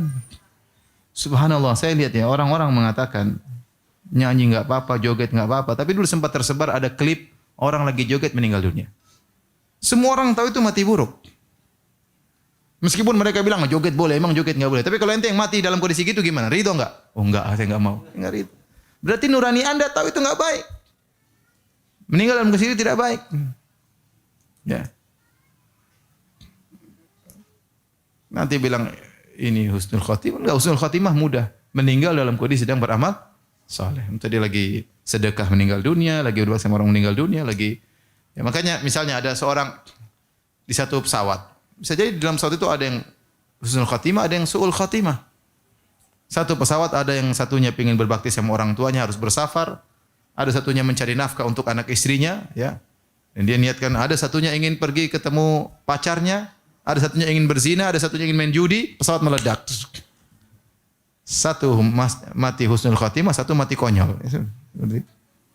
Kondisinya sama, tapi Allah Maha tahu tentang niat orang tersebut. Tapi intinya tadi, makanya hati-hati kalau kita bermaksiat segera berhenti. Segera bertobat kepada Allah. Khawatir kita sedang bermaksiat, tahu-tahu Allah cabut nyawa kita. Ya. Wallahu a'lam bishawab. Baik Ustadz, dan mohon izin pertanyaan di luar tema Ustadz. Ustadz terkait dengan bulan Rajab yang akan tiba, Ustadz mohon nasihat amalan-amalan seperti apakah yang bisa dilaksanakan di bulan Rajab dan apa yang tidak boleh Ustadz? Ibnu Hajar rahimahullah ta'ala ya, punya buku menjelaskan tentang bahwasanya semua hadis-hadis tentang keutamaan bulan Rajab semuanya dhaif. Semuanya apa? Dhaif ya. Oleh karenanya tidak ada amalan khusus di bulan Rajab ya. Tidak lain kecuali kita sedang menanti dekatnya bulan apa? Ramadan ya. Semakin dekat kepada bulan Ramadan. Adapun amalan khusus maka tidak ada sama sekali di bulan Rajab ya. Kita perbanyak amal soleh sebagaimana di bulan-bulan yang lainnya. Wallahu a'lam bishawab. Baik, terima kasih Ustadz. Dan pertanyaan berikutnya menggabungkan dua pertanyaan yang kurang lebih senada sama. Ustadz, bagaimanakah cara menyikapi orang tua yang kadang tidak bijaksana pilih kasih terhadap anak-anak dan cucunya dan juga tidak adil seperti pemahaman kami, dan bagaimana nasihatnya untuk kami sebagai anak Ustadz? Anak mau orang tua zalim, mau orang tua enggak adil, antum sabar ya. Antum dulu sudah bikin repot dalam perut ibu, sudah membuat orang tua hampir mati waktu melahirkan antum. Sudah susah-susah gendong antum, dia tidak pernah minta upah. Kalau dia kurang dalam melayani antum ya sudah antum kasih uzur. Sudah terlalu sering dia melayani antum tanpa antum beri bayaran. Ya. Kalau antum mau nasihati boleh, Bu. Kalau orang tua tidak adil ya sudahlah. Kita doain semoga Allah maafkan ibu kita. Semoga Allah maafkan ayah kita. Adapun antum tuntut, bikin keributan, ngapain? Ya. Sudahlah, Allah suruh kita berbuat bakti kepada orang tua. Orang tua mau ngajak kesyirikan aja kita enggak boleh balas dengan kasar.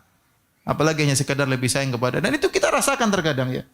Ikhwan perhatikan ibu-ibu, terkadang orang tua dia sayang kepada salah seorang dari anggota keluarga, dari kakak dan adik kita karena ada sesuatu kita enggak tahu kenapa. Ada orang sangat sayang kepada misalnya kepada adik kita. Kenapa? Adik kita ternyata punya kelainan. Orang tua kita punya perhatian khusus. Ya, dia sayang sekali. Padahal ini kelainan nakal, tidak pernah kasih kita yang sering kasih duit, kita kurang disayangi. Kita ngerti ini ibu punya perasaan lain. Dia pasti ingin adil, tapi terkadang ada hal yang membuat dia fokus kepada salah satunya, kita tidak tahu sebabnya apa. Ya udah kalau antum merasa tidak ini ya nasihati, ngomong apa? Mak, kenapa tidak adil, Mak? Saya kan sudah begini, harusnya kenapa enggak masukkan aja. Kalau orang tua tidak terima, tetap tidak adil ya sudah. Mau ribut, ya. Sampai ada yang marah sama ibunya. Ibu tidak adil. Ibu durhaka sama anak ibu. Masya Allah. Ada dosa baru namanya durhaka sama anak. Setahu saya cuma durhaka sama orang tua. Makanya ya udah sabar itu ujian hidup ya, ujian hidup. Justru kita sayang sama orang tua, dia tidak adil, kita berdoa semoga dia diampuni oleh Allah Subhanahu wa taala, bukan kita menanamkan kebencian kepada orang tua. Allah alam bisawab. Baik Ustadz, dan mohon izin pertanyaan berikutnya dari Ahwat. Ustadz, di usia kami yang sudah mencapai 40 tahun ini, kami bersaudara mengetahui bahwa ada salah satu kakak kami yang adalah anak angkat atau anak adopsi. Sementara qadar Allah, kedua orang tua kami telah meninggal dunia tanpa sempat memberitahukan status kakak tersebut. Apakah ada kewajiban kami selaku adik untuk memberitahukan hal tersebut, sementara kakak yang lain tidak mau memberitahukan tentang hal tersebut Ustadz kepada kakak? Apakah ada faedahnya untuk menyampaikan? Jelas harus tahu karena berkaitan dengan nasab, ya. Berkaitan dengan warisan hukumnya lain, berkaitan dengan ponakan juga anak kita bukan mahram dia misalnya, ya. Urusannya panjang, ya. Maka kenapa kita kumpul baik-baik, ngomong, kami anggap sebagai keluarga kami, tapi ini sekedar untuk memberitahu karena ini tidak merubah kondisi, hanya sekedar syariat, ya, ada aturannya. Ya, tapi kita baik, ketawa-ketawa terus kita sampaikan.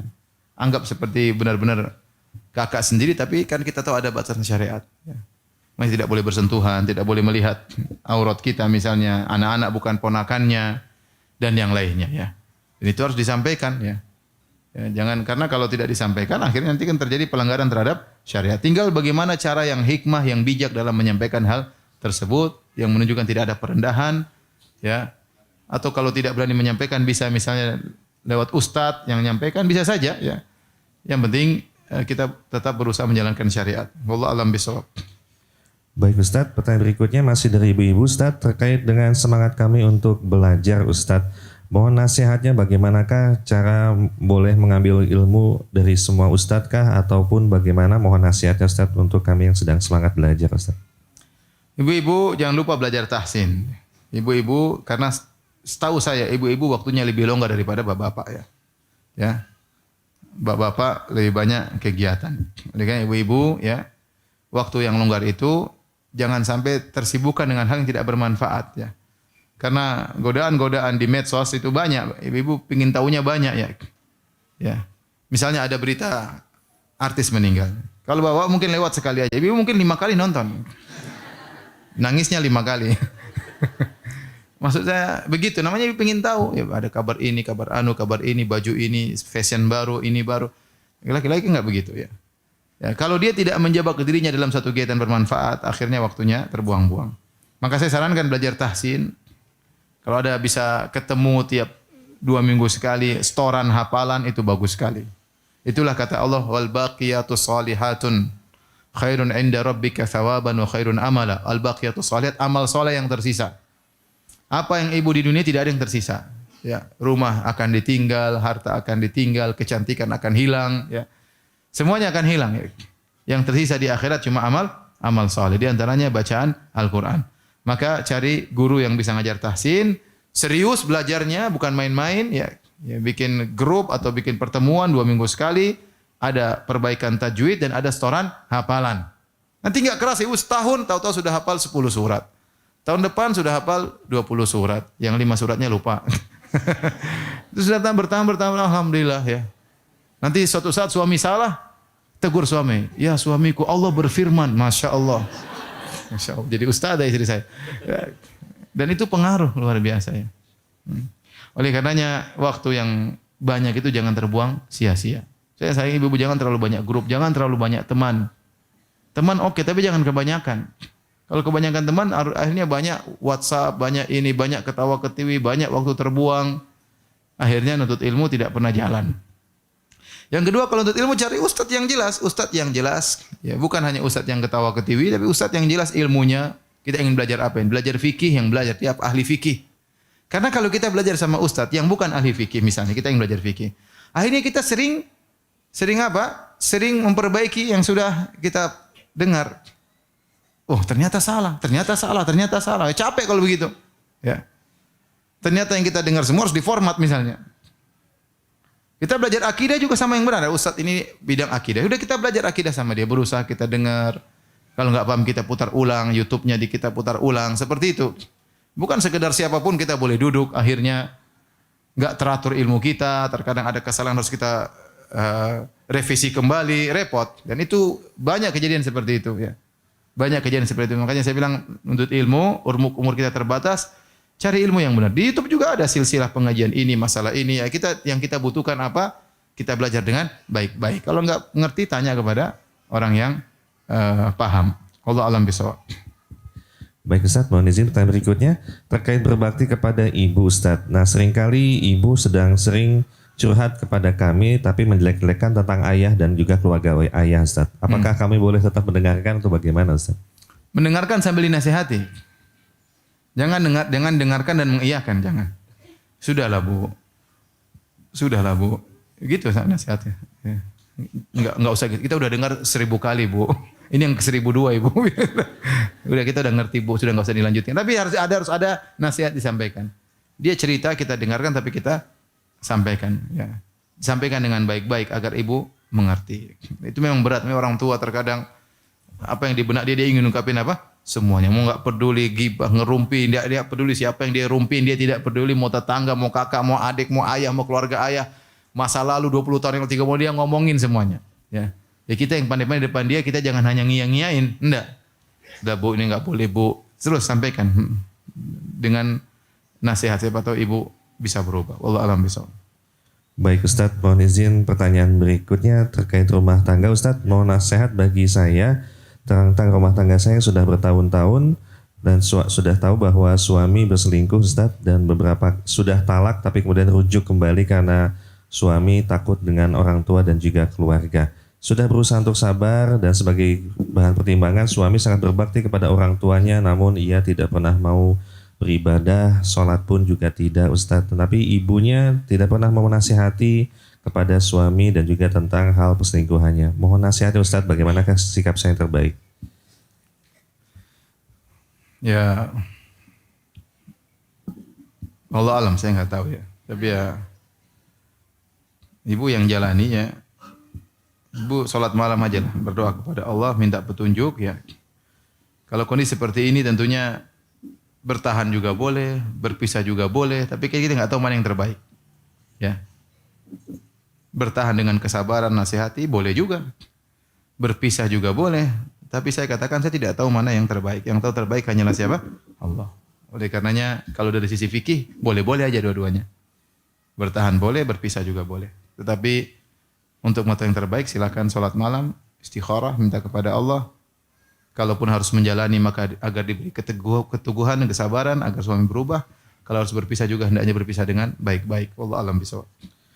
Baik Ustadz, pertanyaan berikutnya. Ustadz, bagaimanakah nasib seorang hamba yang meninggal di usia muda sementara ia belum banyak mengumpulkan bekal untuk akhiratnya? Apakah ia masih ada peluang untuk masuk surga Ustadz? Mohon nasihatnya. Serahkan kepada Allah Subhanahu wa taala. Karena di masalah penghitungan pahala itu urusan Allah. Ada orang dikasih udzur oleh Allah. Ada pahala kelihatannya kecil ternyata dilipat gandakan oleh Allah Subhanahu wa taala.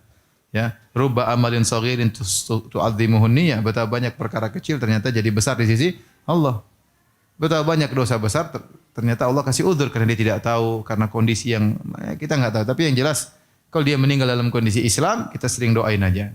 Doain agar dia diampuni, diangkat derajatnya oleh Allah Subhanahu wa taala. Urusan dia surga atau enggak itu urusan Allah Subhanahu wa taala. Sudah. Baik Ustaz, pertanyaan terakhir Ustaz. Kita terkait dengan aplikasi Ustaz. Oh iya, silakan. Ustaz, terkait dengan doa makan Ustaz, ada dua pertanyaan yang sama. Apakah doa Allahumma barik lana fima razaqtana itu boleh diamalkan dan bagaimanakah yang sahih dan nanti bisa dijelaskan aplikasi. Doa setelah makan kita mengucapkan alhamdulillah ya. Alladzi at'amani hadza ta'am wa razaqanihi min ghairi haulin minni wala quwwah ya. Atau kita bilang alhamdulillah. Itu lebih afdal daripada kita misalnya doa yang hadisnya dhaif atau tidak ada sandaran yang sahih ya. Kita tidak melarang ya, tetapi kita mengatakan mengikuti sunnah lebih apa? Lebih baik ya. Ya, ada pendoa yang tadi disebutkan maka hadisnya tidak sahih, tidak ada hadis yang sahih. Kita lebih baik berdoa dengan hadis yang sahih dari Nabi sallallahu alaihi wasallam ya. Wallahu a'lam bishawab. Insyaallah dalam waktu mudah-mudahan dalam waktu 2 minggu ya, mudah-mudahan bisa diupdate baik di Android maupun di iPhone ya, saya bikin zikir yang lebih lengkap lagi ya. Menunya lebih banyak. Saya bagi menjadi zikir setiap saat. Di situ ada Al-Quran, ada solawat, keutamaannya kapan bersolawat dan boleh solawat setiap saat. Tahlil, takbir, istighfar dan yang lainnya. So, ada zikir kegiatan sehari-hari, ada zikir karena sebab, ada zikir pagi petang, ada zikir solat, dalam solat, setelah solat sunnah, setelah solat fardu, dan ada doa-doa pilihan, baik doa memohon maupun doa berlindung ya. InsyaAllah jadi kalau mau dibukukan kira-kira mungkin 500 halaman lebih ya, atau 500, tapi nanti kalau di aplikasi gratis ya. Tapi insyaAllah dalam 2 minggu. Jadi yang sudah download aplikasi Bekal Islam, mungkin nanti ada pemberitahuan kapan diupdate lagi. Sementara sudah ada zikir-zikir namun belum lengkap ya. Sedang dilengkapi insyaallah taala. Di antara kelebihan aplikasi tersebut ada syarahnya, ada penjelasannya. Ya kebanyakan orang bikin buku doa tidak ada penjelasannya. Nah, dalam aplikasi ini ada penjelasan-penjelasan yang kira-kira diperlukan oleh sang pembaca. Apa maksud doa ini? Ya, apa maksudnya sehingga kita tatkala berdoa bisa lebih khusyuk ya. Tapi demikian saja Bapak dan Ibu dirahmati Allah Subhanahu wa taala, apa yang saya sampaikan yang benar datang dari Allah Subhanahu wa taala, yang salah dari kesilapan saya sendiri dari syaitan. Semoga Allah mengampuni dosa-dosa kita. Kita tutup kafaratul majelis. Subhanakallah bihamdik, asyhadu alla ilaha illa anta, astaghfiruka wa atubu ilaik. Assalamualaikum warahmatullahi wabarakatuh. Waalaikumsalam warahmatullahi wabarakatuh. Syukran Ustaz, jazakallahu khair. Demikian Bapak Ibu sekalian atas majelis kita. Sekali lagi terima kasih banyak kepada Majelis Taklim Al-Jabar dan juga pihak DKM